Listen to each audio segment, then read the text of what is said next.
Loveline, coast to coast. Yes, it is. I'm okay. That's fantastic radio, Bruce. Just crumble that bag right on into the microphone there. Faster. All right, here's the deal. I'm going to try like hell not to pick on you tonight, Dr. Bruce, filling in for Dr. Drew. But please do not tempt me. Have you had a spiritual conversion of some sort? I was asked not to tear you a third a-hole. I know you already have two, but I'm not going to go for three. But that is provided you show up on time and do not crackle the paper bag into the microphone. All right. It is Loveline. I'm Adam Carolla. That is Dr. Bruce filling in for Dr. Drew. And the one time, by the way, and Dr. Bruce is just as qualified as Dr. Drew to do this job. He is board certified. He's an internist. He's an addiction medicine specialist. He specializes in tattoo removal and emergency medicine, and probably knows more than Drew about life and medicine. And Drew's defended you to me many times, saying how exquisitely intelligent you were, and I just laughed like a hyena. But he really thinks you're smart, and I think it's because you have an ability to digest useless knowledge. But he's really impressed by you. Anyway, does Dr. Drew smell so pretty? Yeah, Bruce, would you just come from the prom? What the hell do you got on there? How much Aqua Velva you're sporting tonight? Hey, it's not Aqua Velva. You really smell good. Oof. That is Anderson Cooper, of course, the host of The Mole, ABC, Tuesday nights, 8 o'clock. And I was really, as I was saying to Anderson and producer Ann before the show, it's so ironic that Drew is not here tonight because he's a big Mole fan, and I thought for once he could contribute to the interview because he usually has no idea who we're talking to and about what, but this is a show that he really enjoys, and he is not here. Bruce, do you watch The Mole?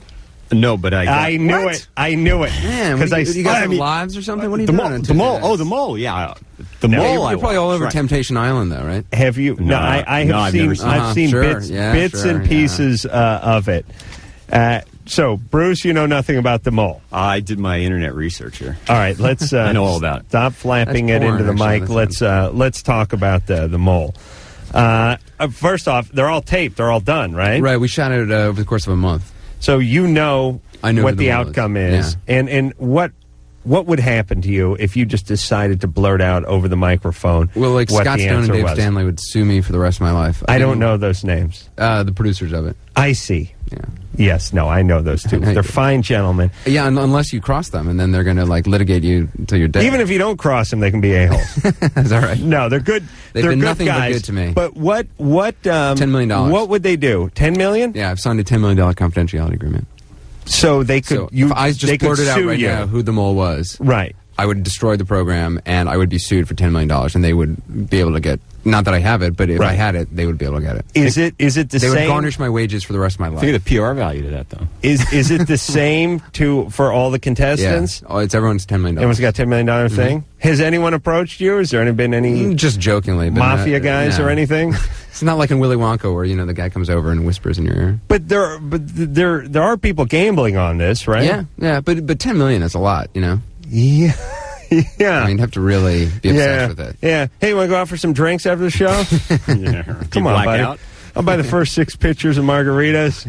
Just unwind. Let your hair down a little bit. Just say what's on your mind. All right. So, again, Tuesday nights, ABC, 8 o'clock. And I can't believe you haven't watched them all. I don't.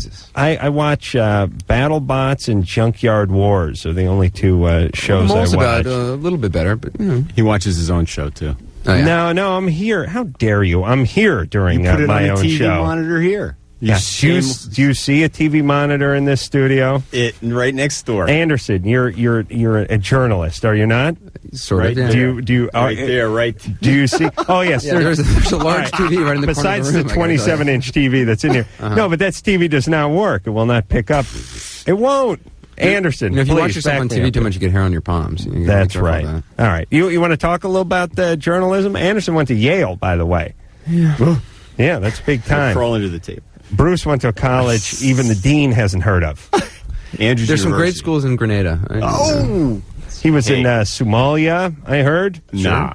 Right? How about Loma Linda University? Yeah? Yeah, see, he's heard of it. All right. Were you ever in danger while you're on assignment? Yeah, plenty of times. I used to be a combat reporter for like 3 years, so I was in Somalia and Bosnia a lot. And the combat the combat reporter seems like kind of a hairy job. I mean, it seems like even though they're not supposed to shoot you, they just might anyway. Or you often just they're get like hit. paid extra. Like in Sarajevo, the snipers were paid extra for hitting a journalist. Oh, really? Oh, yeah. Well, then there was why? a guy from ABC who was killed. He was shot in the back. Really? Yeah. Are they really paid extra? Sometimes. Because they don't want the world to find out what's Well, it going depends. on? Like in Sarajevo during the war, the Serbs were shooting into Sarajevo, and they felt the media coverage against them was against them. So they they didn't like the media, so they would give extra to snipers. Isn't there some sort of Geneva Convention though about that? I mean, not that it applies. Not that you care it's when not you're a good dead. idea to shoot anyone. So No, but I mean, there are some combat rules No, about that. not really. No. I mean, you're not supposed to kill non-combatants and stuff, Right, But like a guy who's got a big red cross on his helmet, and he's Right. trying to drag somebody out of it's harm's best not way. to shoot those guys. But anything could When happen. the opposition's killing innocent civilians by the dozens, Yeah. right, doesn't matter. You ever get any shrapnel in you or anything like that? No, I've been very lucky. I was shot at a couple times directly, but I was very lucky. And you actually are reporting while stuff's blowing up Yeah. and gunfights Sure. breaking out? Sure. Oh, man. I was in South Africa a lot before the elections. There was a lot of shooting there, and Rwanda during the Civil War. And I was doing actual stand-up, and I got shot at in Sarajevo, and it hit like right over my head. And I didn't know what it was. It was the first time I'd been shot at, and I heard this huge crack going off, and I looked, and there was this column, and a little puff of smoke was coming out of the column, and I sat there for a second, and I was like, oh my God, someone's shooting at me, and I dived down. Now, were they shooting you because you were standing in front of a Yeah, camera? I was just been stupid. Yeah, I was in the wrong place at the wrong time. Yeah, So. that's why I always report from my hotel room when I do those assignments. Mm-hmm. All right, Amanda, Yeah. you're 18. What's up? Okay. My father, he's kind of a nutcase. First of all, I want to say I love Adam. I love you to death. Oh, You're thanks. awesome. I'm kind of disappointed Dr. Drew's not on tonight, but whatever. We all are. But You'd go love ahead. me too. My father's an alcoholic. He's also manic and bipolar, depressant. He lives with his dad right now, but I tend to kind of go after guys that are just like him, and I haven't had a boyfriend in over a year and a half, and I want to know how to kind of get out of that phase of chasing men like him. Where are you living? St. Paul, Minnesota. I know, but who are you living with? My mother and my brother. I see. And are you in high school? Did you I'm a graduate? senior. Oh, yeah, I just ate too much tonight, so I'm going to be belching all night. Well, listen, you know what you're doing, and you don't want to do it, right? Right. So all you have to do is stay sober, and you're probably not going to do it. No, I don't agree. All right, well, what do you Here's think? what happens. You grew up with a chaotic environment, and even if your dad wasn't right there, when you have that kind of a chaotic experience with a male, it's ingrained, and you go back to what you're familiar with. And unless you do some active therapy to deal with that, even if you stay sober, you're probably going to find if you have a room with 100 guys and one guy that's chaotic and has a problem, you'll probably end up with that guy. Right. And Well, that's yeah, I know. I've been in therapy since 4th grade. You'll give the other 99 oral later, but you'll end up with that one guy. But, like, the last guy I was with, I was 16, he was 24, and he was an alcoholic, too. Yeah. So- But see, listen, here's what I'm trying to get at, Bruce. Where do you meet most of these guys? Yeah, where do you meet them? That guy, I worked with him, actually. Yeah, but see, it doesn't matter if you've been in therapy since you were an infant. You didn't make the jump to where you are able to deal with the issue. You're still in that behavior. All So right. you need to go to a different therapist or do something more focused to deal with that issue. All right, but Amanda, Yeah. let me say this before we hang up on you. I obviously agree with Bruce. This is going to take some therapy to undo. On the other hand, I don't feel good about sitting here night after night telling everyone to just go get therapy. I mean, it would help them, and it can be the answer, but you're 18, you don't have any money, and it's hard to pull off. Well, no, It's I've a- been in therapy forever. I Okay, still but am, then and I'm it's- on, like, medication and everything. But it's a mixture between talking and acting. Do you know what I mean? I mean, you work it out in the therapist's office, but it's up to you when you're outside of the therapist's office not to act on these things. Are you going to meetings? What? Are you going to, like, Al-Anon meetings? I used to be in some, it was called Children Are People Too. Okay, but those aren't things like you get a diploma and graduate. They They're are performing at especially Disneyland this That's like weekend. one of those up with people things. they're especially important when you're going through these kind of issues where you can talk about it as you're going through it. And All right, do it. I agree with Bruce, but listen, and I don't want to get too heady too early in the show here, but I've done plenty of therapy myself, and there's a time, and I've done 3-4 years at a time when my life was a disaster, and the only thing good was the therapy. And then there's a time when you can actually go out and act upon what you're learning in the therapist's office, and that's important to do too. And that's what she needs to do. She understands what she's doing. She needs to keep an eye on herself and not get herself in those dangerous situations for her. Megan? Yeah. You're 16. Hi. What's up? All right. My problem, it all started last year when I first got my job. I'm this cute little blonde girl. I walk into work, and all the guys are all trying to get with me because, I mean, it's all male environment, you know? They haven't had a girl in there in forever, you know what I'm saying? Yeah, where do you work? It's a laser tag place. Oh, really? Yeah. You guys, these are where stone teenagers run around with those guns and those marker beacon belts, and they chase each other through plywood mazes. Laser tag, cool. Yeah, a lot of them are kind of retarded. Right. They go there for, like, birthday parties. And Right. Yeah. But anyway, so, what do you do there? well, I I have to run birthday parties. We get a lot of tips and stuff. Right. It's good money. It's $6 an hour plus tips, you know? Yeah. Let's get a And, kick. you know, run games and fix stuff, you know? Right. It's fun. All right. So who's hitting on you? The guys who work there? Yeah, but that's beside the point. But, yeah, okay, so all the guys are blah, blah, blah, and it's pretty much this big competition on who can get with me first, you know, whatever. But then I eventually get with this one guy, and, you know, all the lines, oh, you're beautiful, you're great, blah, blah, blah. So I go with him, you know. How old? And what? How old is he? He was 15, I was 16. But he didn't go to my school or anything. Yeah. But, I mean, he was a lot different than me because I was like this sweet little innocent thing, and he smoked and... Yeah, it's dangerous. Yeah. Had his moped lowered. I know the type. Yeah, oh my God, it sounds like you already know him. No, I know what it's like to have some smooth-talking 15-year-old come sweep me off my feet. Cigarettes rolled up and looking like Matt Dillon. Right? Yeah. Trouble, the outsider. Yeah, I feel like Adam, you're so on the ball. Yeah, I know these kids. I know their rap. Did you hear the last caller? Were you listening? My call is actually similar to hers. Yeah, that's why I chose. So he gave you a lot of smooth talk, and then what? Yeah, and then he ended up dumping me, you know, and he was like, well, we don't go to the same school, I never get to see you. I was like in this big depression for like 3 weeks. Don't ask me why. Well, you liked him. I did. He was pretty much, you know, one of my first boyfriends, and I messed around with him more than I had with any other guy, and I was real sad, you know. Sure. And my friends were trying to snap me out of it. I couldn't get over it. Yeah. What base did you get to with him? Hold on. As a journalist, you should be asking these questions. Please, you're dropping the ball. He fingered me, and I gave him a hand job, but then, like, after he broke up, then I gave him head, because he was all like... After you broke up, you gave him head? Yeah, because he was like, let's just go back to the way things used to be. So I was like, okay. Hey, Megan? Yeah? For what it's worth, it's over with us, too. What? I'm just saying if you're going to give me a PJ, huh? Well, I mean, I just was all night. All right. Okay. So you broke up. You gave him a little oral sex. So what's your family like? What's your dad like?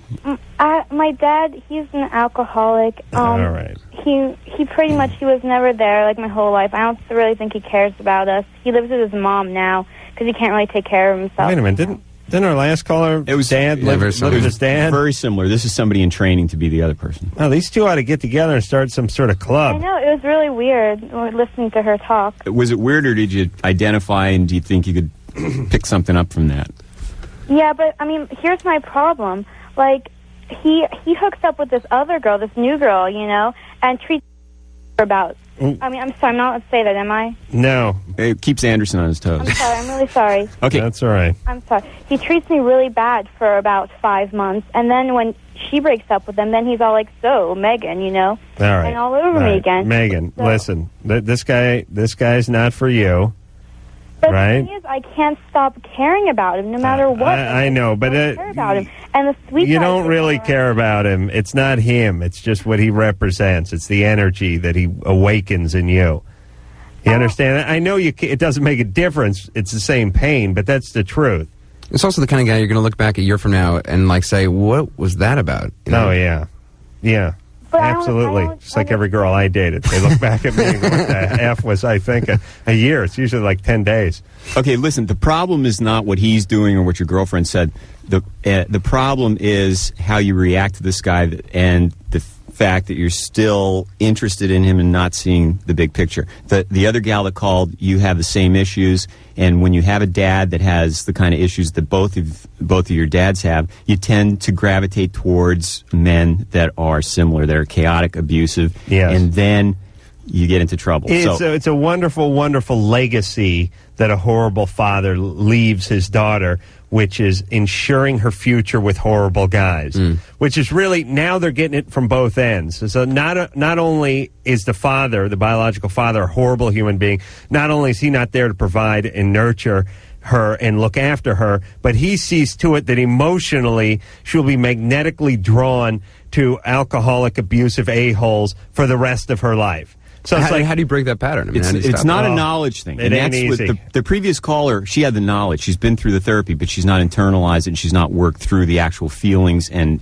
connected to what brought her to that point that she's having this kind of an attraction to these kind of guys. And it's something that therapy is only going to work if you connect with what's going on emotionally. Here's the reality. For someone like Megan, it could be some years in some bad relationships. You hope the guy doesn't put a bullet in her head. You hope she doesn't crank out 3 kids. You hope that no tragedy strikes until she sees the light and sort of gets herself out of this. And it could be sooner than later, or it could be later than sooner. You don't know. She's calling, she's asking.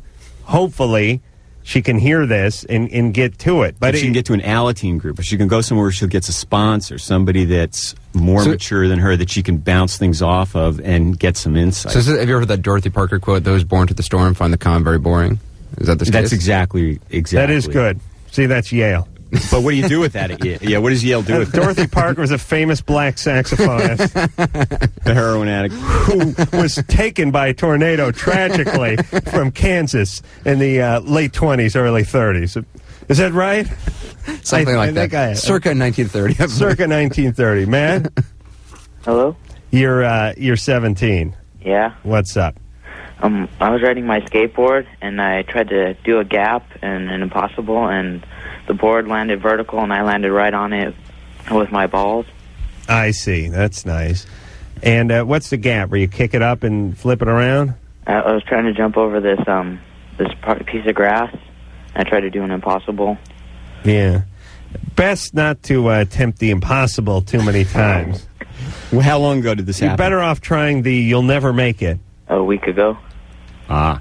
I see. And what's wrong with your sack now? I can't come at all. I see. It was swollen and bruised. Mm-hmm. But I don't know what to do. What's it look like now? It's gone down a little. Yeah. There's still some swelling? Yeah. You're still having pain. You need to have it examined by a doctor. Okay. Okay.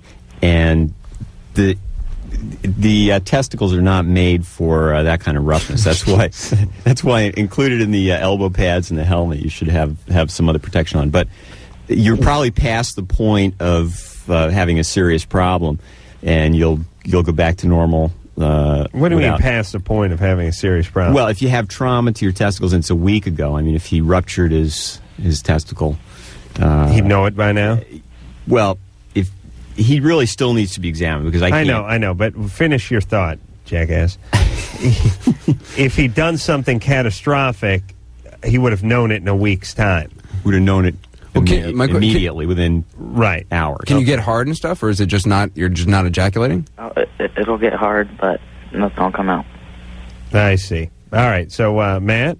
Yeah. By the way, if I at 17 was not masturbating in 1 week, I would have been airlifted many days ago. 1 week, an hour? Are you kidding? That's what I'm saying. I would have met. I whacked off right before I came in here. Oh, good man. Oh, is that what you're doing out in the lobby? Yeah, absolutely. I was didn't want to talk. He had the sports page draped over him. I thought he fell asleep. Hey. I had a guy that was... All right, Matt. Go. You have to get checked out. Do you understand? Yeah. Do you have a doctor you can go see? I like to call it brushing the mole. Not currently.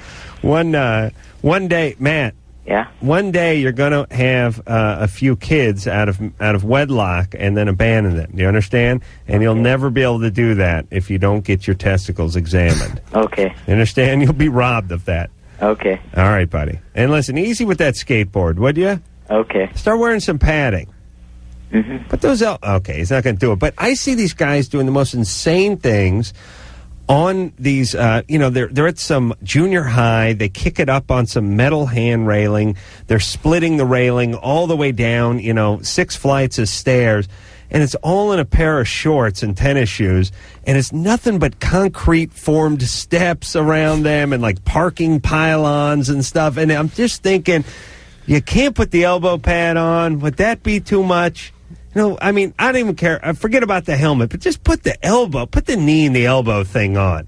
It hurts my teeth when I watch these guys wipe out on these hidden video shows. Well, the rock videos, whenever they have the skateboards in there, they never have the protective stuff on. But you watch the X Games, these guys are like iron suits. Reality. Plan on crashing. Yeah. That's the way I approach life. I wear cup to bed every night. I don't have to tell you about that. Because you expect to crash? You never know what could happen. A piece of the shuttle could break loose and come through the ceiling. All right. Anderson Cooper's our guest tonight from the Mole. Tuesday nights, ABC, 8 o'clock. We'll take ourselves a little break. When we come back, we'll speak to Carrie. Carrie's 29, had sex with best friend in the heat of the moment, regrets it. Why does she regret it? Well, we'll find out when we come back. Oh, yeah, everybody now. The Loveline. I'm Adam Carolla. That is Dr. Bruce. Filling in for Dr. Drew. Doing a wonderful job on top of his game tonight. Brought me bottled water and some of that high-octane coffee. His wife brews up special for him. God bless you, Bruce. Anderson Cooper's our guest tonight. He's the host of The Mole. Well, you know when that is. Tuesday nights, ABC, 8 o'clock. That would be tomorrow night. Or tonight, if you're hearing the show in day delay, but it's over because it's too late, and I don't want to do the math, but you can figure out what I'm watching saying. at your place tomorrow night or my place? Bruce, what are you here for? You here for a couple days? No, one night. Where's Drew? I have no idea. He got a tip that there was some change in the slot of a phone machine at the Tampa airport. He hopped on the first plane, and he was trying to get it for some kids did. So he's chasing change around the country like an idiot. And I'm here. You're always here. With my dignity and full tact, holding the show down as per usual. Although anywhere else you'd rather be? No, you know what? You know what's weird? I don't like work. Mm-hmm. I don't like work because it has the word work in it, and I'm a Carolla, and Carolla's a fear work. We have a long line of people who don't like work, but I like this show. I'm always here. Drew is here about half the time I'm here, is because he has no commitment. He has no love for the kids. He doesn't want to keep it real. It's all for the kids. Like me. I do it all for the kids and for the money. A lot of it's for the money. And some for the kids. It's the Drew's health that causes him to avert from the show. Just like the gals. What does that mean? It means that you're returning to your chaotic past, and this is a chaotic environment that Drew would like to avoid. It is sad because people say to me all the time, what's it like talking to all those pregnant teenagers and those kids with sexual abuse and physical abuse? Doesn't it eat you up inside? And I go, I didn't really think about it. They go, oh. And then I try to feel bad. I try to feel bad, like retroactively. Yeah, it's kind of hard to sleep at night sometimes. Well, it's funny. I used to do combat reporting, and it's the same thing. You'd go to these, Rwanda or Somalia, or whatever, and people say, God, how can you do that? And, you're like, it's actually kind of fun. Well, I mean, I would imagine the type of person who is drawn to doing something where you're seeing a lot of people in pain is the kind of person that's okay right, exactly. with seeing people in pain. It seems normal, right? Exactly. It certainly, it's like coming home. It certainly does. Although I got to tell you, this is not 1/10 of combat reporting, and not just the danger aspect of it, but seeing all those poor, suffering people in these third world countries and the kids. They're faking it. Hey, you think so? By and large. That's what my hunch was. Yeah. Figure that. Stunt flies in there. Carrie? Hello? Ooh, you're 29. What's up? I just made the biggest mistake of my life, and I don't know what to do about it now. I have had this friend for about... You bet the Giants? Huh? Did you bet the Giants? What? You're talking about the biggest mistake you ever made in your life. I did what? I bet the Giants. Yeah, you did what I did yesterday. Super Bowl. I was wondering You about took the that. Giants in the under. That is the biggest mistake I ever made in my life. I would have been. It was the Super Bowl, and nobody knew. All right. So what big mistake did you make? I have had this friend for all my life. Our moms were best friends. We grew up together. We played together when we were kids. And he just recently came back from Iowa. He left his wife and drove back here and is staying with his mom, who lives right around the corner from me. And I don't know. I guess we just kind of started flirting with each other. And eventually we went on this drive and we got in this car wreck and broke the car. And then we wound up having sex. And it was the worst sex In the of my broken life. car? Or? And, yeah, the car's still there. Nice. And it was the worst sex you ever had in your life? Worst sex I ever had in my life. And Why? I was just in a cramped little car, and he's a really big guy, and it was just really awful. Just because it's fun. What kind of car was he driving? An Acura, And he's like what size? about 6'1", 215 pounds. So he's a big guy for the Acura. Guy. And why you feel so bad that you slept with him? Because he's been my friend for so long, and now the friendship's over. Well, Why is it over? Because he's into you, right? I don't know. I told him I didn't want to do it anymore, and last night he came over and he was yelling at his sister on my front porch, and I went out and told him to be quiet, and he started yelling at me, and he started calling me all the words you can ever think of for. All right. Hey, listen. And just Listen, can't you just hit him with your banjo or throw your cider jug at him next time he's out on the porch jawing with his sister? You know that rope you use to hold your pants up? Go snap it on the back of his neck. You guys sound like hillbillies. Where are you from? Where were you living? Stockton? yeah. See, here's the thing people don't know about California. People think California, they think Venice Beach and Hollywood and Sunset Strip. Stockton is in California, right? Yeah. See, there's a lot of hillbillies in California. What's going on over there? Hillbilly Adam. What Come did on, Mom and Pa what- say? He's calling me a hillbilly. Well, Mom died in a twister, right? And Pa ain't been right since the Civil War. Pa's out in the shed. Pa takes the drink sometimes. The still blew up. He's deaf in one ear. Oh, listen, Carrie, here's a question. What are you doing around Stockton at 29? Where did your life go south? I've lived here all my life. What's that? I've lived here all my All life. right, but do you There's have nothing wrong with Stockton. Yes, there is. What, you assume because she lives Yeah. in Stockton that her life's going to Absolutely. suck? Guilt. We're an hour away from the mountains, an hour away from the beach. Guilty. Not close to anything, but That's what I say about San Bernardino. Beirut's an hour away from the mountains. So, hey, listen, I mean, that's a great lesson because that's what happens when you have sex with somebody before you, obviously, way before you have any intimacy. And with this, but sex with an old friend can be nice, can it? It is for the guy, yeah. It's not like Okay. He's finally checked her off. no, the guy's list. mad. He's angry. He yelled at her because he's I see him looking down a big long list of people he went to high school with and junior high, all checked off. He just checked Carrie's name off. Last one on the list, Mom. Oh, Jesus. no. The reality is, you Adam project that sex is Yes. a recreational sport, which it's not. And when Yeah. people get what they want, No, it wasn't for you. That's for damn sure. when people get what they want, it's like the Chinese curse. May you have what you desire, whatever, however that goes. But with Carrie, you could learn something from this. But you're right. You probably ruined that friendship, and you can never go back. All right, to but where you listen, I want to help Carrie in the here and now. Do you have any kids? Yeah. You're divorced? Yeah. What's up? How many kids do you have? I have 2 kids. 2 kids. How old are they? My son's 11 and my daughter's 9. All right. Are they doing all right? They're doing okay. What's up with you? I'm just full-time student, part-time worker at a after-school program. And who's helping out with the kids? My ex-husband's got them. All right. Is he all right? Ooh, your ex-husband has your kids? Yeah, and I know how you feel. Oh, about yes. mothers who don't have That ain't a good sign, baby. But he is a good father. Well, and he's I needed to go back to school and go back to work, and I couldn't afford. I didn't want to go on welfare, and I didn't want to All right. leave my kids in daycare all the time. And All right. Do you have problems with impulsivity? Are you yes, impulsive? I do. Okay. Yes. And And I'm a very sexual person, and Yeah. it's really hard for me. Seriously, though, And anything? unfortunately, I also happen to be very attractive, and that makes it really hard. oh, yeah. What do you mean when you say you're a very sexual person? I love sex. Yeah, but anyone get frisky with you when you were young? I started having sex when I was 12. Yeah, how old were the guys? 13. And, hey, tell that... tell the psychiatrist in the background. Tell Jed Clampett to quiet down back there. I told Jed Clampett to be quiet. Who is that? That's Peaches. Tell Peaches. Whoa. Tell Peaches to drink a little more of that shine and just quiet down. Listen, Carrie. Okay. All right, you finish up. You're going to junior college? Yes. All right, hurry. Get out of there. Sex at 12. I want to... listen, I don't want to dissect it. Listen, Carrie, don't talk to him and talk to us. And listen to me. Mm-hmm. Your life has not gone that well so far, right? No, it's not. Good. It's time to stop listening to yourself and start listening to me. Okay. All the decisions you make are horrible.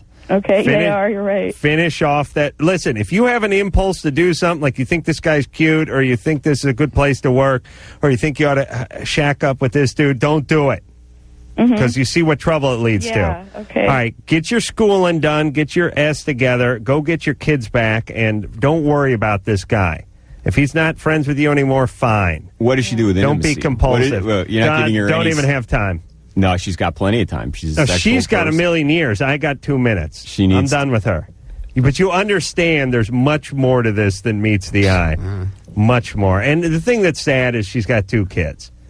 I can't. Yeah, but I want to know if she's been to therapy. No, she has not. They don't have therapy in Stockton. Yes.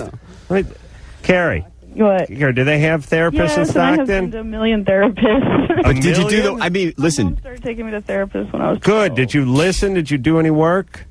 Yeah, I did. I don't know. No, you didn't. Okay, listen. You have kids. You need to take responsibility, and you need to put the work into it. You've got to work at finding out where all these things come from and how you can change the decision making you do and the impulsiveness.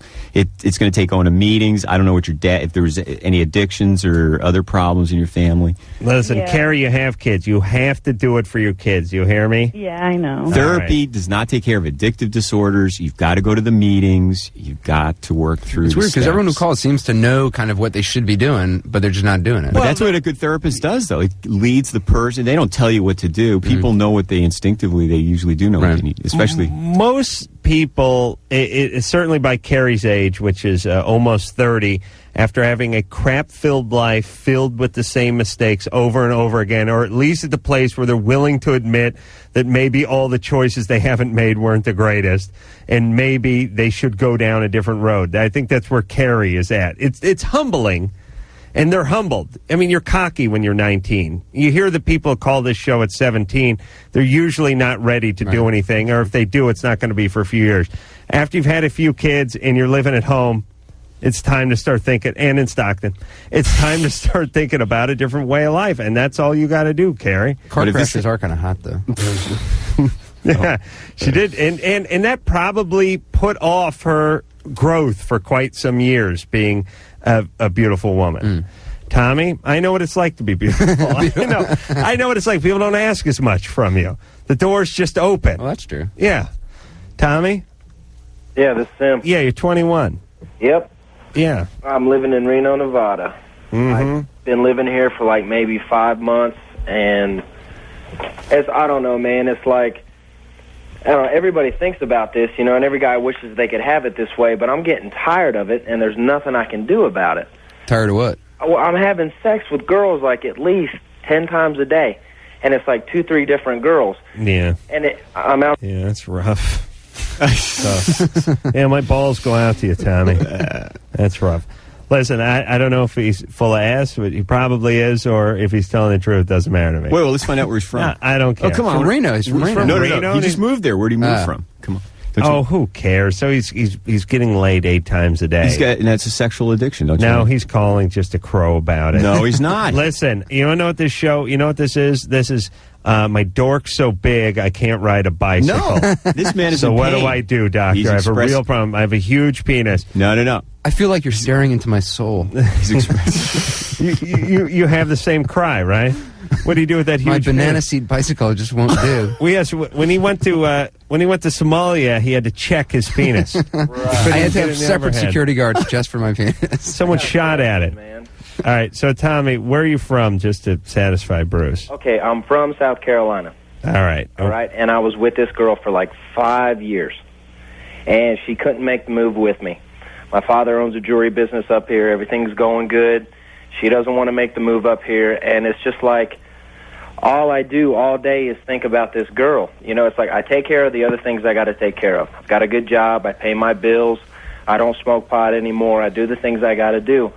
And I want this girl to come up here so bad, and it's like every time I do this, I feel so guilty about it, and it drives me crazy. Well, how many girls are you having sex with? Well, it's like, okay, it's like my friend's a DJ, and it's like he goes to all the raves, so I go with him. And when you got a girl coming up to you on rolls, and she's just, her eyes are bugging out of her head. Oh, yeah. Oh, my God. There's nothing hotter. Oh, my God. Well, no, but it's like... Oh, come on. Be 21 and have a fine-ass girl come up to you and tell you she wants to take you home. What are you going to say? On rolls, there's ecstasy. Yeah, I'm right. Okay, so you used to have you used to have a drug problem. You were doing pot. No. I didn't have a drug problem. Oh. I like to smoke pot. No, no. He's smart. What he's doing is he's going into the morgue after just a bus of cheerleaders went into the ocean and they just fished it out, and he's alone in the morgue. I mean, that's essentially what this is. It's a bunch of like screwed up 16-year-old chicks that are flying on ecstasy, right. And he's smart because instead of being high as a kite on ecstasy as a guy and dry humping a speaker, he is stone cold sober. And he's the only guy who can get hard in the whole rave. Just cruising and just banging every chick in there. That's genius. The last time we diabolical. The last time I was here, that was your recipe for. That's what my new plan is. You're going to go to a rave and pick up on all these. I'm going to be like, how high are you? I was on MTV. MTV. Are you freaking? Let's go to my van. I don't think it will work. Yes. Okay, this guy was smoking pot. He doesn't. You know what I love about Engineer Anderson? Now, you want to play that back and hear me say I was on MTV? Because Anderson said was in my ear after I already said was. But the point is I have I work with the only people, most people's engineers and producers and stuff are kind of rooting for him. I got Anderson over here trying to sink the boat. You said was, and I was just kind of reiterating. It was funny. All right. Anderson's got performance talent, and he's back there. He should be in here with us. He's a genius. And we're not talking about Anderson Cooper, by the way. Okay, this guy, Tommy, has a sexual addiction, and he's missing... What do you mean he's got a sexual addiction? He's acting out 10 to 12 times a day with different females, even if it's a lot less than that much. Okay. People that stop smoking pot will go on to another compulsive addictive disorder until they deal with the issue. And it's not uncommon for people to have several different problems before they really hit bottom or get to the point where they're in pain like some of the other My people. question is, at 21, how can you really have a relationship with anyone, you know? I mean, how can you have a serious, real, committed relationship? Is that possible for a 21-year-old? It's very possible. It's possible. I mean, are you saying they're too young? Or yeah, I mean, at 21, you want to, But when you're 17, it still may be difficult to conceptualize a committed relationship, but to break the boundaries and go out and have sex with multiple different people, that's not a way of expressing, I'm so in love with this person, but they're not here, so I have to go out and get it. All right. Well, listen, I think the guy's a genius for this. Go out and scrape him off the pavement at the rave theory. He's calling here because he knows he has a problem. I'm just telling him what it is. All right. He knows, again, this is the theme of the night. If you're calling, you know you have a problem. You've stated the problem. Now exercise some control. And it's not all mind over matter, but there is, whether you're talking about picking up the bong, whether you're talking about picking up a pizza if you're overweight, where you're talking about cutting school where you don't feel like going to school, eventually it's up to you to do and take care of the business at hand. If you have a problem, abstain. But the Stay people that home. are calling don't know what the problem is. Don't go to the rave. They're calling because they're in a level. Don't go to the rave. Don't go to the discomfort. Rave. I understand. You don't go to the rave and stay home. We'll see how many people you have Keep sex it in your with. pants and go to the rave. Go to some meetings. Go to the rave, go to you idiot. No. Then shut up when I say don't go to the rave. How dare you? All right, we'll take a little break. Anderson Cooper is here from the Mole. We'll be back after this. Loveline. We'll be right back. Call on the 1-800-LOVE-191.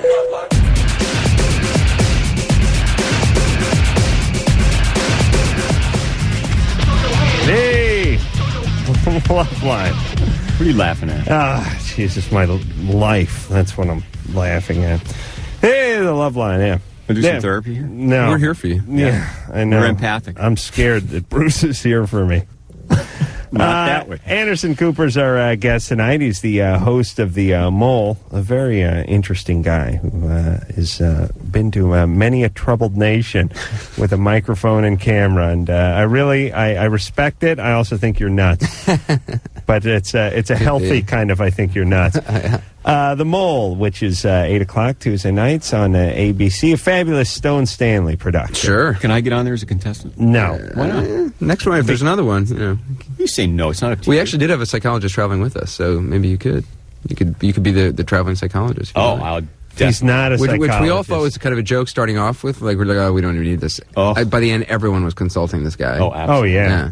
Absolutely. You should have brought some some hookers and really massage therapists would have been good.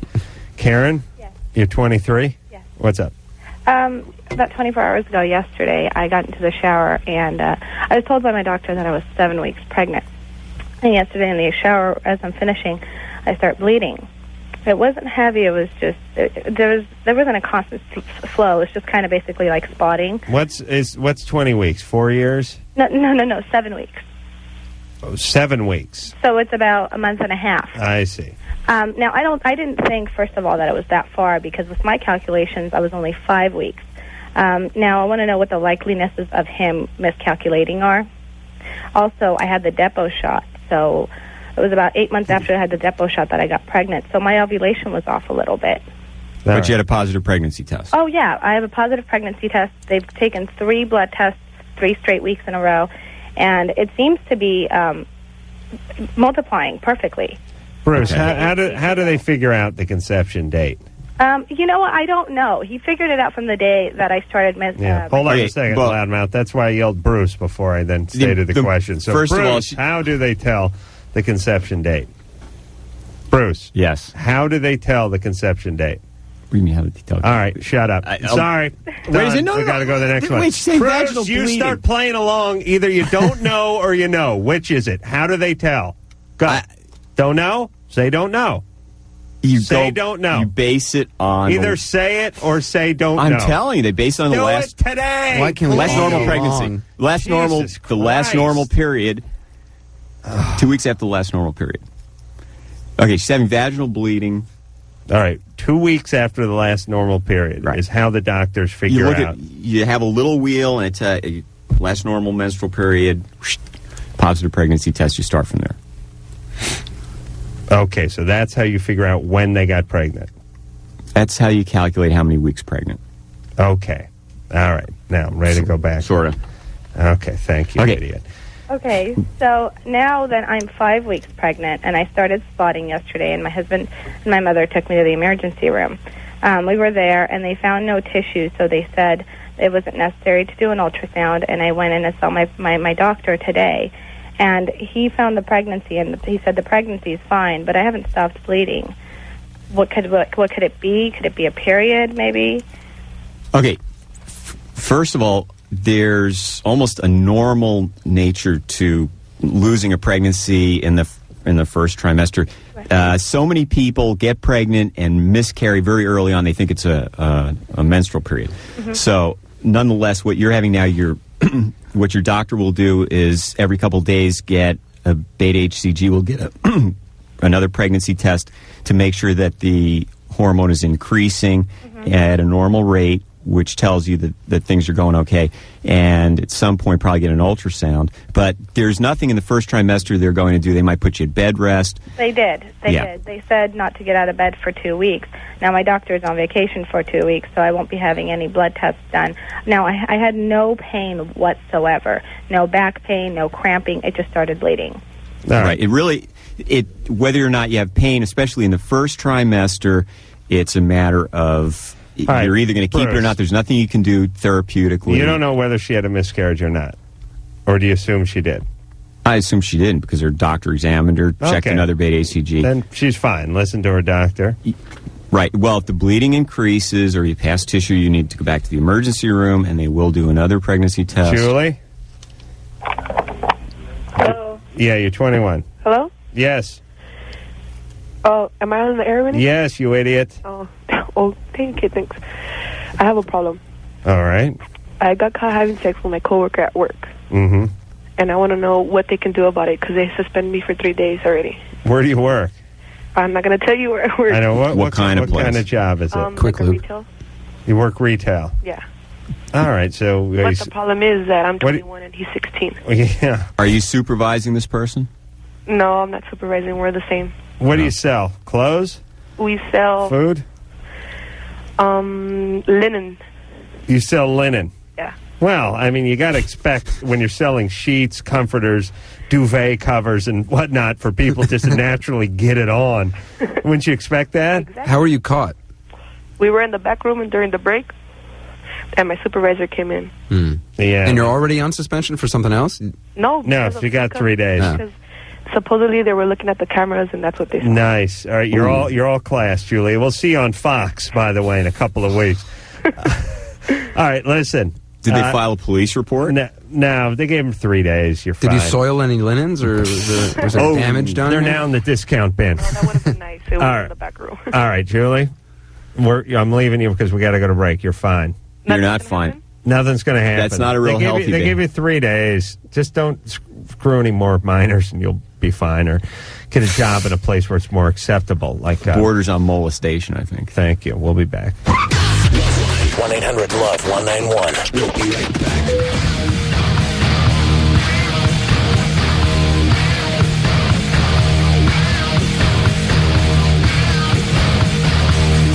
Loveline, fast growing outlaw radio station, North America.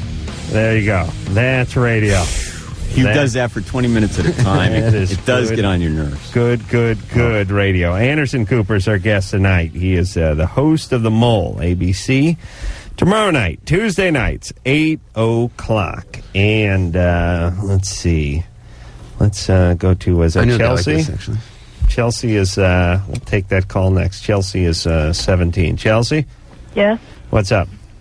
I am bisexual, and I don't know how to tell my family Uh-huh. Why do you want to tell your family?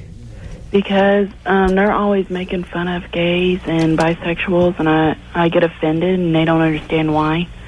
You think they'll stop when you tell them? Mm-mm. They won't. Yeah. Where's your dad? My dad's in prison. I He see. raped me when I was 9. He raped you when you were 9. Yes. Is that what he's in prison for? Yes. Really? Just raping you? Raping me, and he admitted it. Well, it's refreshing. I mean, not to talk to someone who's raped, but to see someone who's actually doing some time for screwing with their kids. He also beat me, and he admitted to everything. Was he under the influence? No. Okay. And he's still in the can, huh? Yeah. When did he go in? 93, Yeah. How long is he due to be in there? 40 years. Really? Just not that you're not worth it, but just for you, huh? Yeah. No priors or anything? Mm-mm. No prior convictions for rape or anything like that?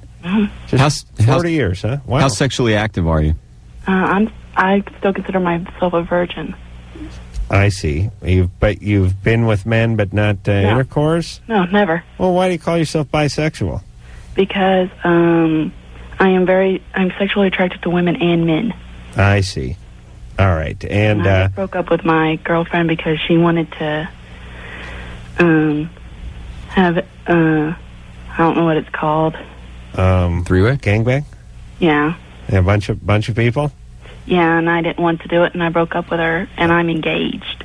You're engaged to who? To what? Male. Oh, you're engaged to a male? Yes. But you haven't been with him? No. No. How old is he? He is 16. I see. And how old are you? 17. Yeah. Does it seem a little strange to be engaged to a male when you're not really that into males? I'm actually into both. I know, but... I'm more into males, but I'm very sexually attracted to women. I see. But you understand, Chelsea, that what your dad, the horrible thing that your dad did to you kind of bent your antenna a little bit? Yeah, I know. Spun your compass around sexually. So it's a little hard to find a direction, and you're kind of going in a few different directions right now. And nothing wrong with bisexuality, but it always means the person's screwed up. I know it's not a real popular opinion. A lot of people don't like to talk about it, but it's always... The reason you're bisexual is because your dad raped you when you were 9. It really is. I know that. But here's the deal. There's nothing we can do about that now. And that's fine. So you are the way you are. And you can be bisexual. But the trouble is when you then get married, you then have kids, you then start a family, and then you start seeing a woman, and then things get screwed up, and then you're saddled with another guy who does to your kid what your dad did to you. And that's what we want to avoid. So, A, you don't have to tell your dad anything because you don't talk to him, right? Right. You have a stepdad? No. Oh, yeah, I do. I've only met him once. Where are you living? Who are you living with? My great-grandmother. So what's the nuclear family like? Your great-grandmother, you, and who else is in home? My dog. Okay, so you got to tell your dog and a 95-year-old woman? 84. 80. Okay, listen, you'll kill her. This will be the last thing she remembers before she goes to her grave. Now listen here, Screwball. Turn that radio down back there, please. I'm trying to keep my great-grandmother from hearing me. I understand, but if she hears my nasally drone coming through the speakers, she'll know something's up. And believe me, at her age, it's going to take her a day and a half to get to your room to tell you to turn it down. Actually, she's very strong for 84 years old. Okay. Listen, Chelsea, I know it's become a repetitive theme for tonight, but therapy, and a little more therapy. Yeah, but is it important? I haven't even told my therapist. Tell your therapist, and then talk to your therapist about telling your dog and your great-grandmother. All right? But don't tell them for a little while. Give her a break, this woman. What didn't you tell your therapist? I'm afraid to. No, what? Did you tell her about getting... No, I just mainly tell him about my rape. You didn't say she's bisexual. Yeah. All right, why don't you talk to your therapist about it, and you guys can decide a course of action. When are you getting married? We don't know yet. We're still waiting on the date. Why do you want to get married? I'm very attracted to this guy, and a lot of people say I'm ugly, and he's actually one of the few boys I've ever seen that have taken me for my personality. Okay, but why don't you get married to him in, 5 years? That's what we're planning to wait until we both get out of college. All right. But you get engaged in the meantime. All right. The most important thing you could do now is the therapist thing. And the most important thing with a therapist is just to be perfectly honest and talk about everything that's going on. Because otherwise, they're going to have a real hard time helping you work things out. All right. Talk to the therapist and see what you two can come up with. Oh, boy. This poor great-grandmother. Jason? What's up, mayonnaise? Yeah, you're 22. What's going on? Yeah, it's my rap name. How you doing, Bruce? Mayonnaise. Hey. Adam, first of all, I got to tell you, you are king of the Man Show, especially that bit on Women's Refuge. Classic, brother. Women's suffrage? Women's suffrage. There you go. I'm glad you got the nuances of it.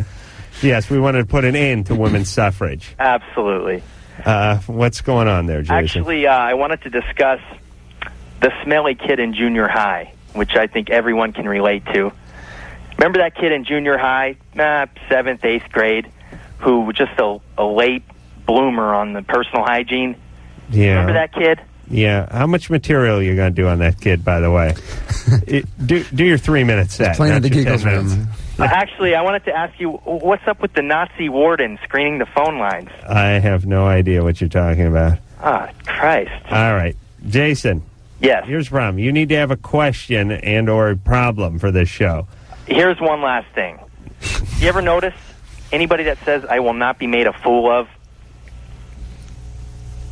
Are you there? Yes. They seem to be made a fool of. Yeah. No, I don't notice that, but I do notice when people start a sentence with "I would like to help," it always means you'll get no goddamn help from me in any way, shape, or form. That's why we have screeners. Yeah, it's funny. You have people go, "I'd like to help," like you go, "Hey, bud, can you help me move this way?" Well, I'd like, and you go, "Okay, that's it." If you're saying you'd like to, I know I'm screwed. All right, good call there. Yeah, oof. Robbie. Yes.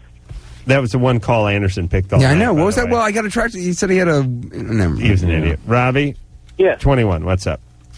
I have a problem. I'm a police officer, and I started getting these dreams about getting into these fights and having to shoot somebody, only they don't die. I just wondered if I'm in the right profession. Yeah.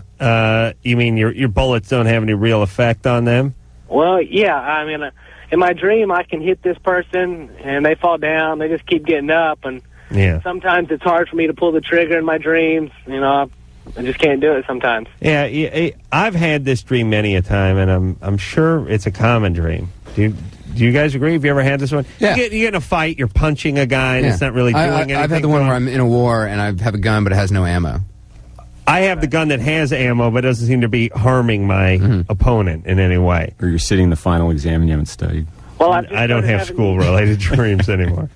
Yes. I just started having these dreams after I chased somebody down, and I actually had to pull my gun on somebody, and I almost shot them. I had my finger on the trigger, and I started pulling the trigger, and he finally stopped doing what he was doing, and the hammer on my gun was cocked halfway back. I couldn't put it in my holster. My holster wouldn't snap. So, and ever since then, when I've been having these dreams. Okay. Yeah. I mean, obviously, you're in a highly stressful job, and you have a lot of police officers that I've dealt with develop drinking problems. They're not always using the healthiest ways to deal with the stress and the anxiety of the workplace. What I'd recommend is there's always an employee assistance program, which there's specialized counselors. It's completely confidential from your job, and you can just sit down and talk to them. And this is a normal reaction to the stress on your job, and it's something you need to deal with. And it starts to affect your sleep. It's having dreams, though. It doesn't sound like if it's much. Recurrent. I mean, if it was one dream, it sounds like. Robbie, how often are you having the dreams? Usually 2 or 3 times a week. Yeah. So, how long have you been working as a police officer? About 8 months. Okay. So, it may just be an adjustment thing, but it sounds like if you're calling the show and asking the question about it, and it's a recurrent thing, it would probably help to talk to somebody on a regular basis that could help you work through this. Are you a patrol guy? Yeah, I started at the bottom. What do? Do you write tickets? I don't like getting out writing tickets too much. Good. Yeah. And you tell all those guys who do, you call them pussies. Yeah. You understand? Make sure. I don't care too much for getting out of the vehicle writing tickets. Good. That's right. You have too much dignity for that. That's right. You didn't get on the force so you could write some teenager jaywalking ticket. You got on the force so you could take down perps.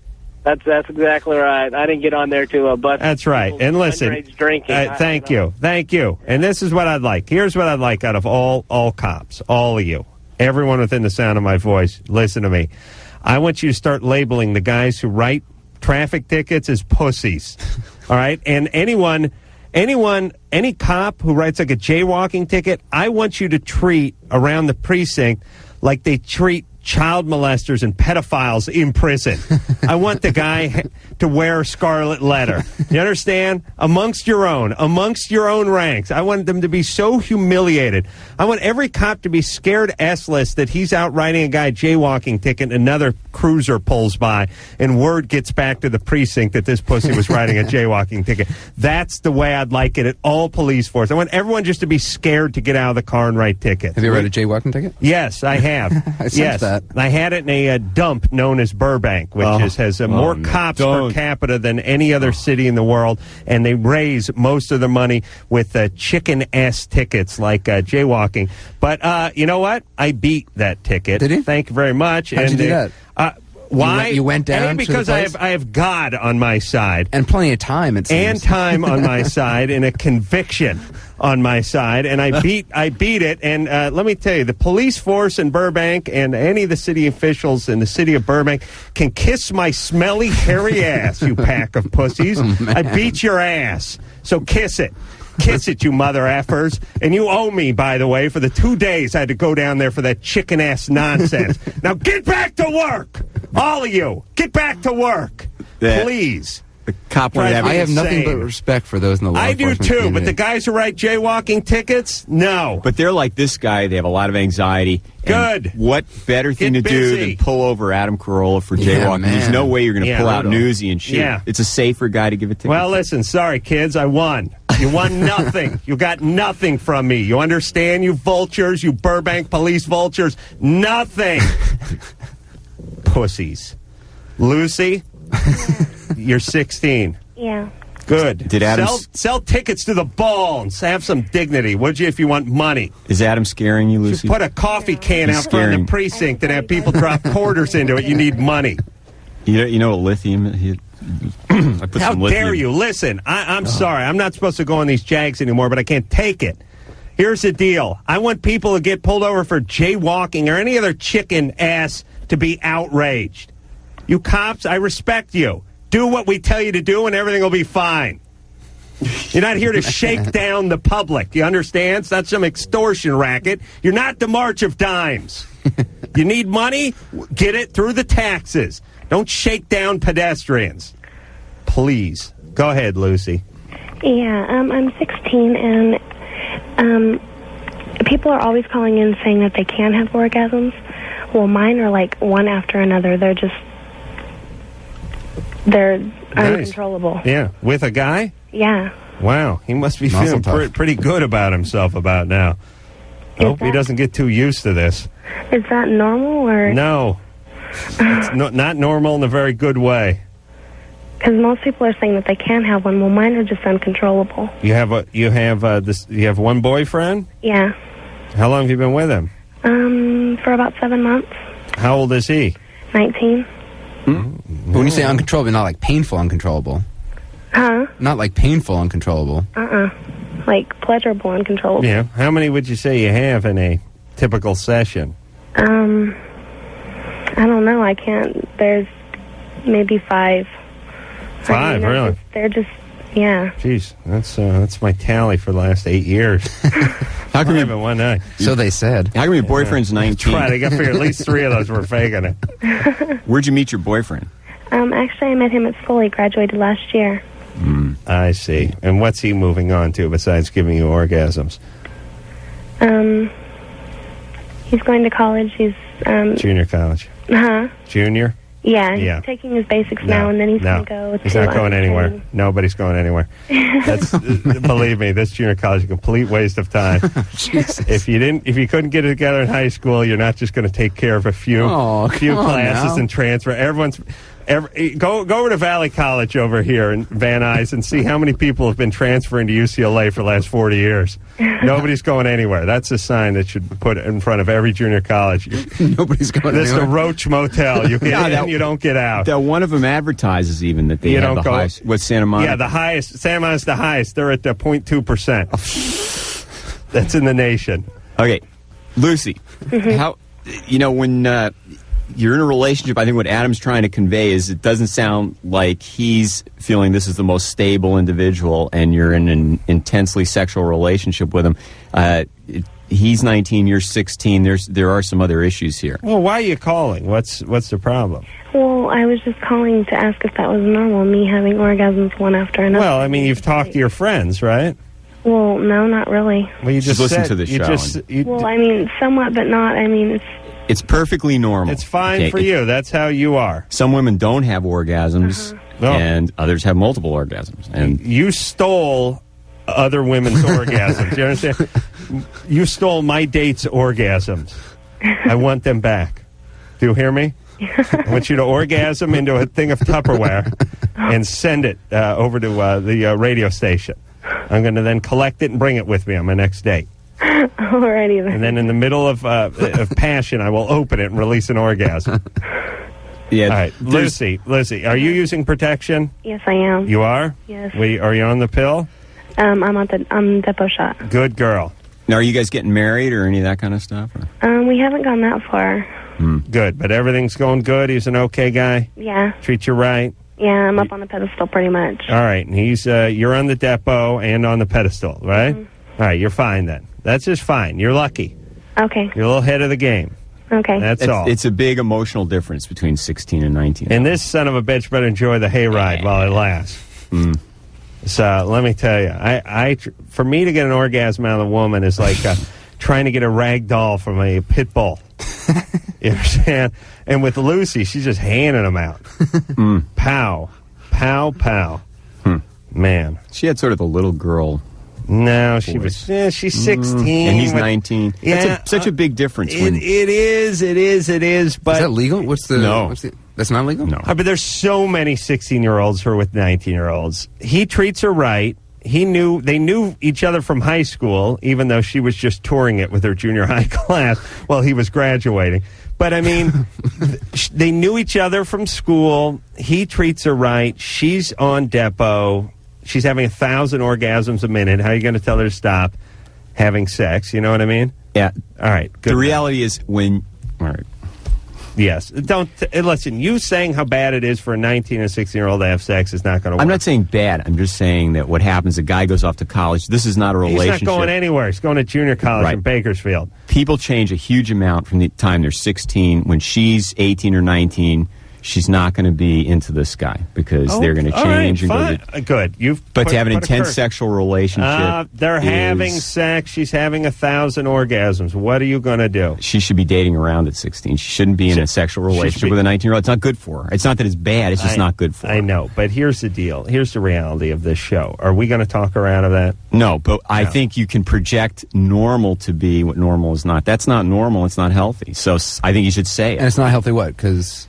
It's not healthy for a 16-year-old girl to be in an intense sexual relationship with a 19-year-old guy. Right. She should be dating around. Once you start having sex, you have very...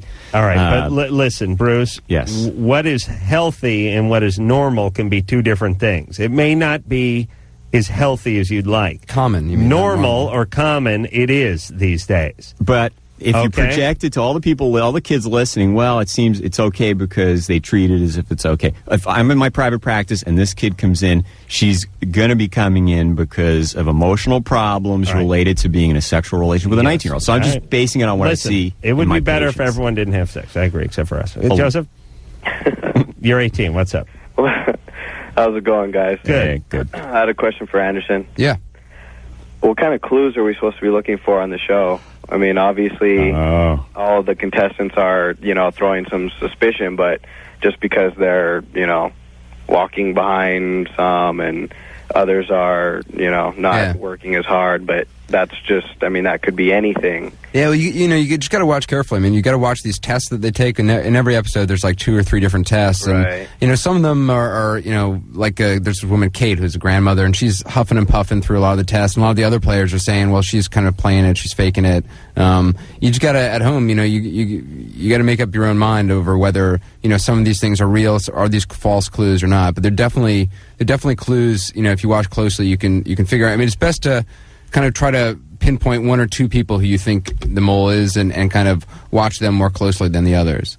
But like most people thought it was this girl Wendy, and she got eliminated last week. So. And what kind of questions are they asked on the test, on the little quizzes at the end? Yeah, the quiz. Well, that's how you get eliminated at the end of the show. You take this 20-question quiz about who you think the mole is, and it's some of the questions are real simple, like what did the mole have for breakfast yesterday? Stuff that the players would know to like. During this test, did the mole ride in a boat or ride in a helicopter? Or, what did the mole wear yesterday? Is the mole left-handed? So stuff that you got to just, at home you wouldn't really know, but that's why we don't show you all the questions in the quiz. We show a little bit just to get a taste of it. Let me, hold on, let me float something here. Yeah. I know we got $10 million on the line. Right. But I got friends with money. Yeah? And we could pool. You must make a pretty nice chunk of change. I do fine. I'm not going to put anything toward this, but I do fine. But I know guys who make money, and I know some guys that know their way around the law. Jimmy's cousin Sal passed the bar before he came out here and became a stoogie for the Man Show. We could probably put together some decent representation for you. Yeah. I think you should tell us who the mole is. Right. And here's my theory. You say who the mole is, it becomes a huge media story. It's all over the place. And then there's so much sort of subsidiary mole sort of extra media that's even though it's negative, even though it's giving out who the mole is, people there becomes a mole frenzy. Everyone's talking about the mole, and people tune in just to watch the guy they know or the girl they know is the mole. That is actually one... I bet it would work. It's one cool thing about the show is that it's kind of like the Sixth Sense. Like, you can see it again once you know the gimmick on the Sixth Sense. So in the show, once you know who the mole is, it's kind of fun to actually watch all the episodes because you know and you can watch that person play. I'm saying it might be a good ploy. You think? I think it would get a... Joseph, what do you think? Yeah, that might work. Okay, thank you for that endorsement. All right, forget it. Listen. Oh, Joseph, thanks for watching. This may not be the week. How many weeks do we have left? It's 9 weeks total. 9 so weeks? it's been on 3 weeks. This will be the 4th week coming up. I'd say Tomorrow's the 4th. about week 6. Yeah. You get drunk. You start talking.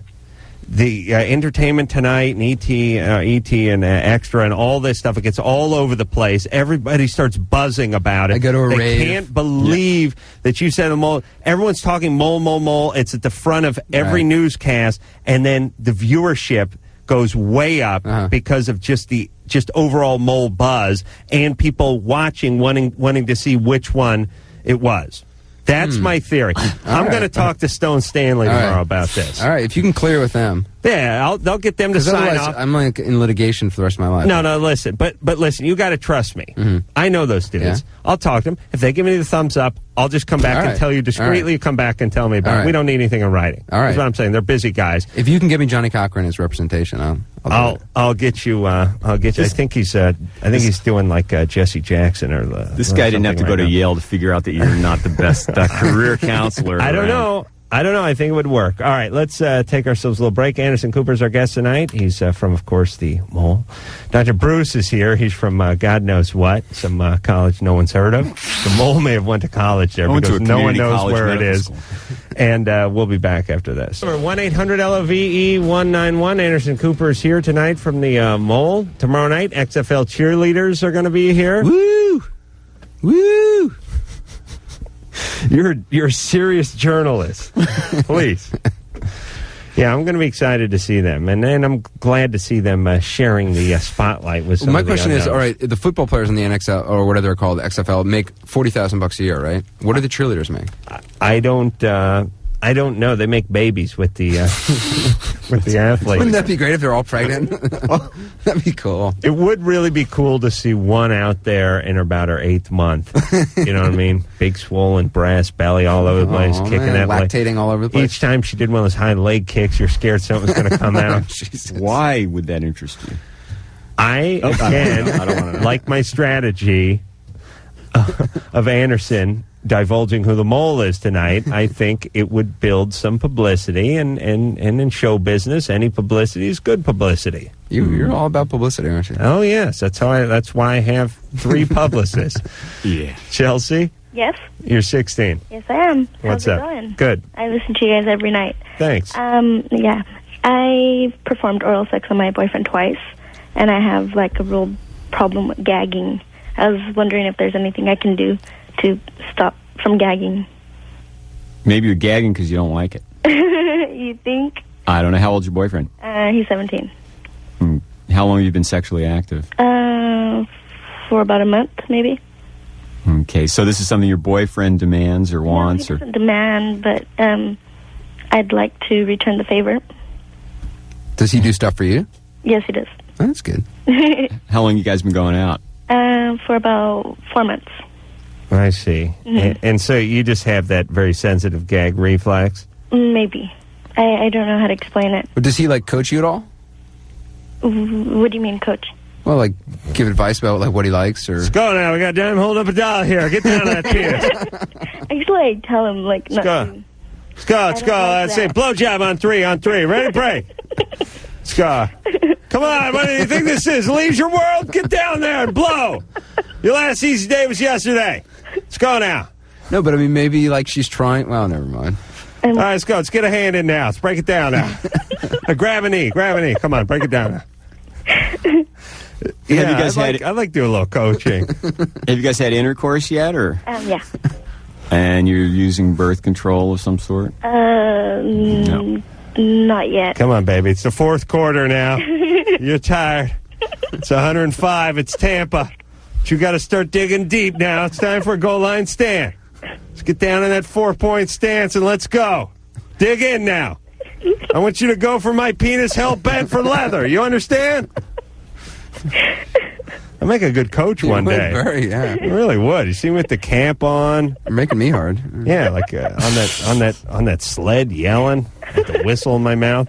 You know what I used to like? My coaches used to talk with the whistle in their mouth, but it would talk to be partly whistling while they were talking and just normal conversation with just a slight whistle out of the side was always a little distracting. Chelsea? Yes. Yeah, I think this is something you two will just kind of work through. I don't know that there's any magic technique pill we can give you over the air. Robitussin spray can numb you up. Really? I don't know. I'm not recommending that, no. But, Bruce, what about that gag reflex in general? Can you train that? It's a God-given reflex. Yes. Can it be trained at all?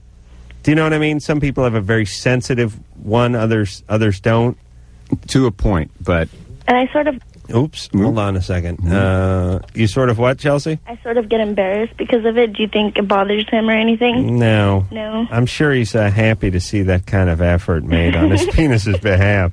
What's important is how you feel, and don't worry about, what he feels about it. Stay around the top, though. Okay. All right. But you're sexually active. You're not using protection. And let me ask about the gag reflex for just 1 second. I know Anderson has many questions on it as well. He's perked up. He's looking very inquisitive now.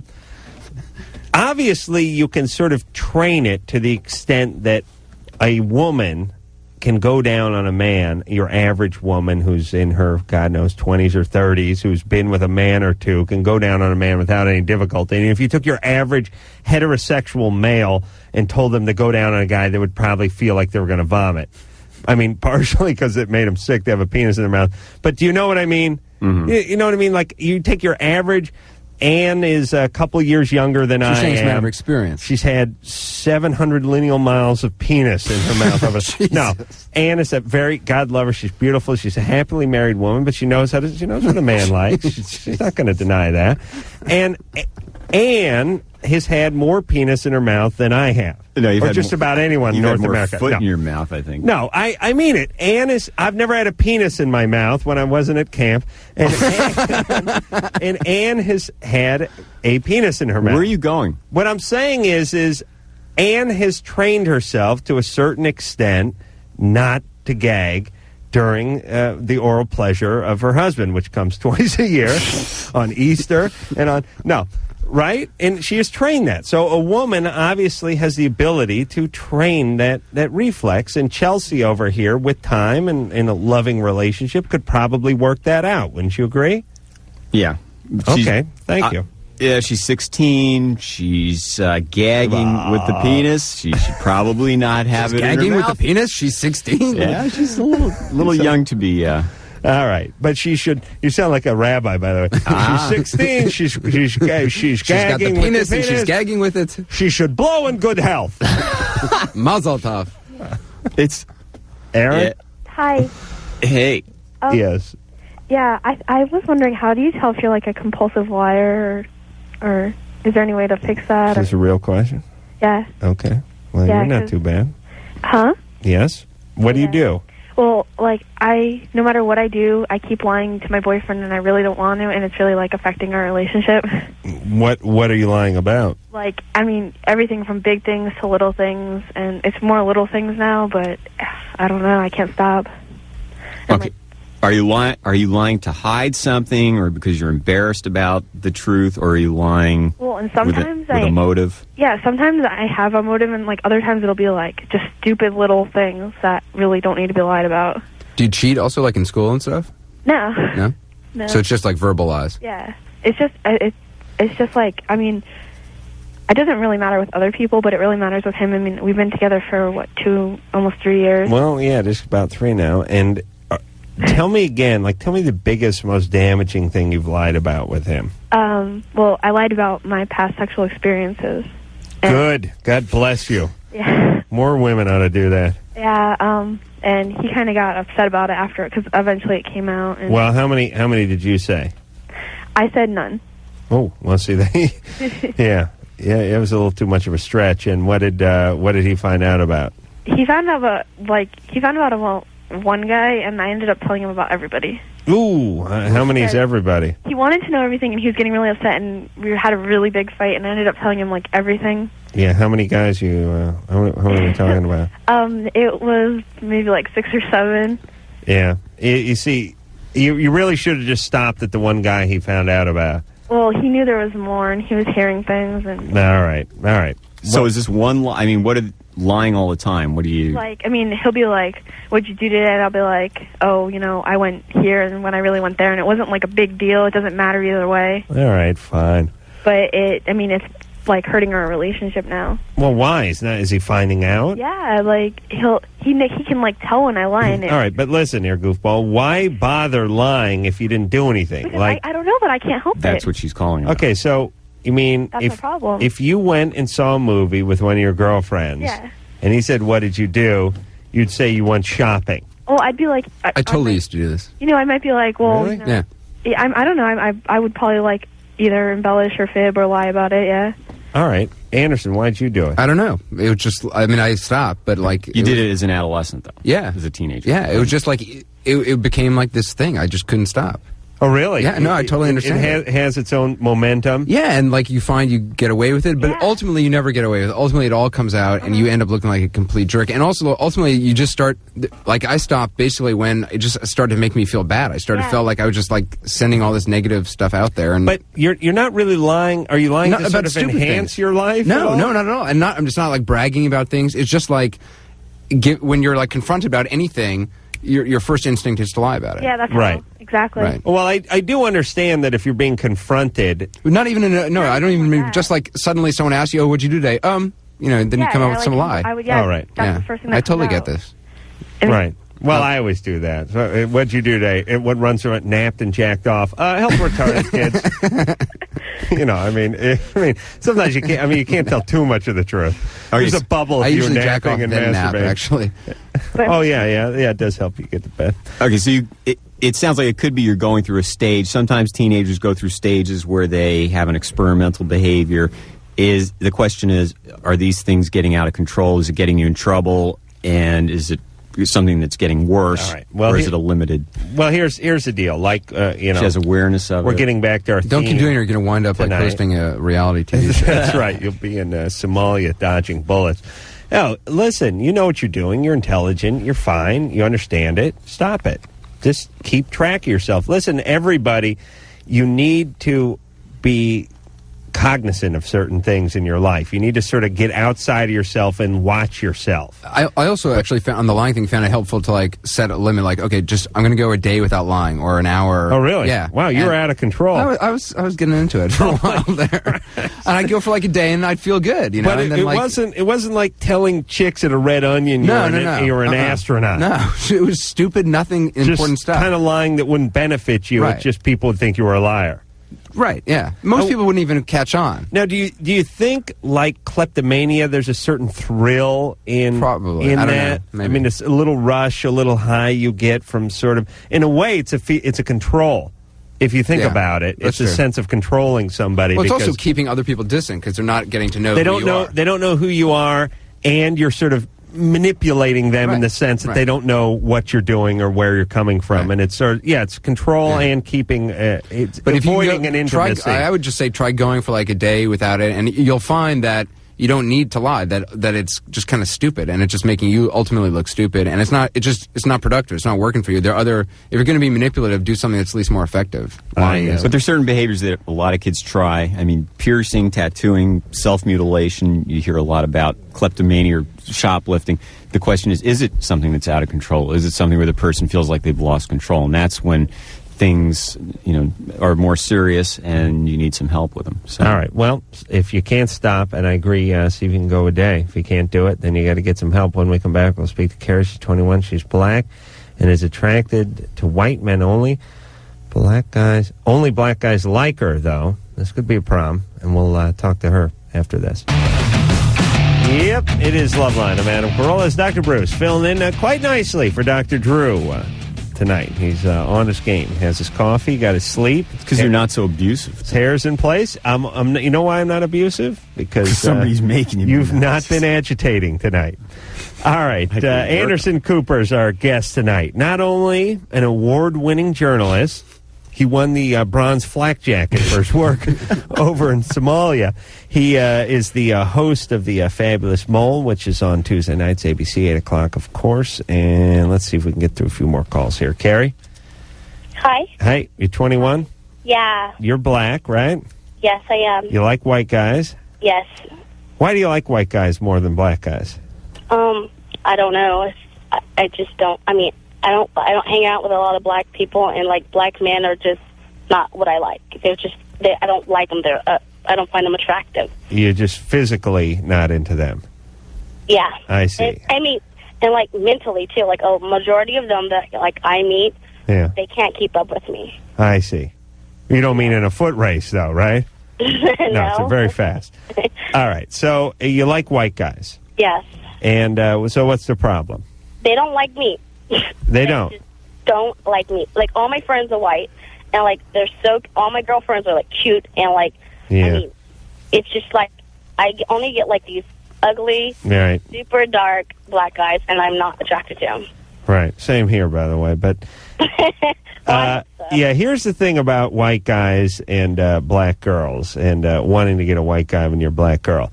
Most white guys are going to want to date white girls, and I'd say that's safe to say with most cultures.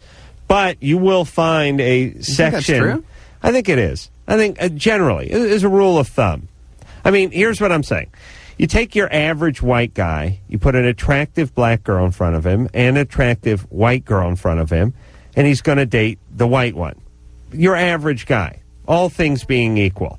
It's sort of like this. This is the way it's, and I don't look at that as racism. It's like, I say this. If you take your average white guy and you tell him to watch a boxing match, and there's a white guy and a black guy fighting, and there's no other history, most white guys will pull for the white guy, and most black guys will pull for the black guy. I don't think that's Most. If all things, this is all things being equal. Right. All things being equal. I mean, no, because there's a lot of white guys that are a-holes, and you like the black guy more, and you want him to win. But I'm just saying, if you don't know either one of them and everything is completely equal, most Italian guys are going to pull for the Italian fighter, and most Irish guys are going to pull for the Irish fighter. I mean, that's But I think with sexual human attraction, nature. like, who knows? With sexual attraction, like, who... Nobody knows. I agree with you, but I'm just saying, all things being equal, most people will usually date within the race. Isn't it sort of a... Well, you can't argue with it, though, because that's what goes on. Because it's your show. But isn't that a San Fernando Valley working class sort of an interpretation of cultural... Hold on a second. Carrie, Yeah? I'm sorry. I just have to defend this position for a second. I don't think that's a racist statement at all. And I don't think that people are racist by doing that. I think your average guy or your average girl, your average human being will be attracted to their race most of the time.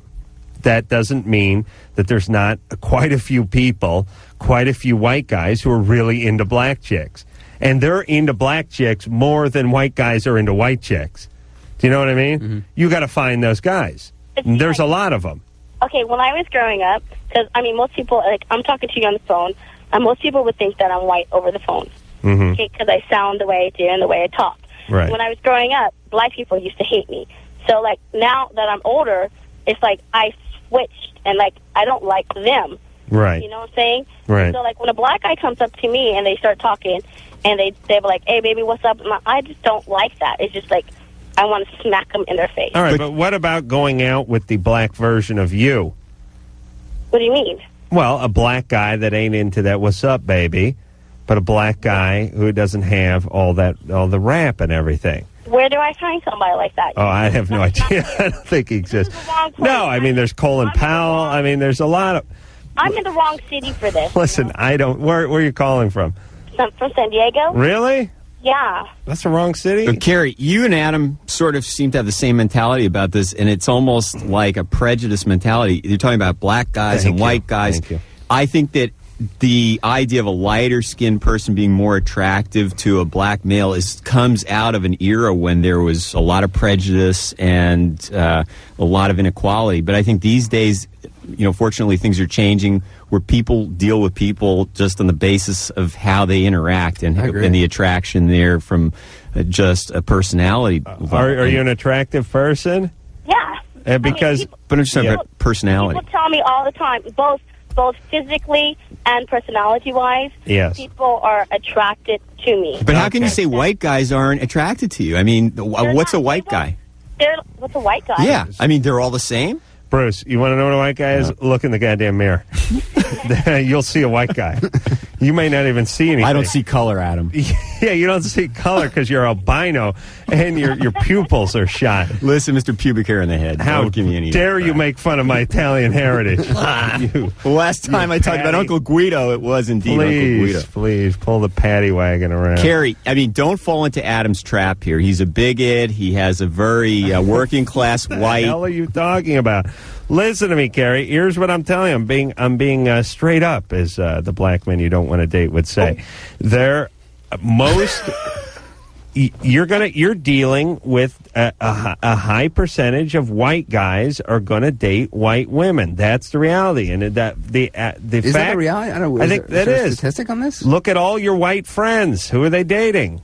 There's this place called Boobville that Adam hold on, runs. shut up. The world according to Adam is How dare you? What color's your wife? What color's your wife, I don't Bruce? see color. What color is she? What color is she? What, Anderson, what color is your girlfriend or your wife? What your friends? You have white friends. Who are they dating? Here's all I'm saying. Let's not pretend like something doesn't exist. It exists, and that's fine. A lot of black people date black people. A lot of white people date white people. A lot of Asians date Asians. A lot of Hispanics date Hispanics. That's life. That's culture. That's fine. I have a dream. Didn't you ever hear Martin Luther King's speech? No, you'll find things are changing. You're describing it. She needs to be open to Anderson, dating. you agree with me? I think the whole concept of what it means to be white in America has completely changed. What does that mean? She's the one who's saying she wants to date white guys. Right, I don't know what she means, though. Their I don't understand problem. Non-black Caucasian men, probably of European descent, is what she's talking about. She's in the prison of her own mind. That is the problem. She should need to liberate her. She needs to open herself up and think about dating a black guy and think about the personality. Well, why not? Yeah, I'd say forget about the race thing. Focus more on the personality. Right. And if what you're going for, if you're attracted to someone because they're white, that's kind of. But she's 21 and she's not physically attracted to black men, and it's going to be hard to talk her out of that. There are plenty of white guys who will date you. Thank you. We'll be back. Loveline, back in a minute. All right. Just having some enlightened conversation with Anderson Cooper from The Mole. Well, that is it. Another fabulous Loveline show. In the ground, deeper than the mole, actually. XFL cheerleaders tomorrow night. Woo! Oh, can I come in? Here's what you can do.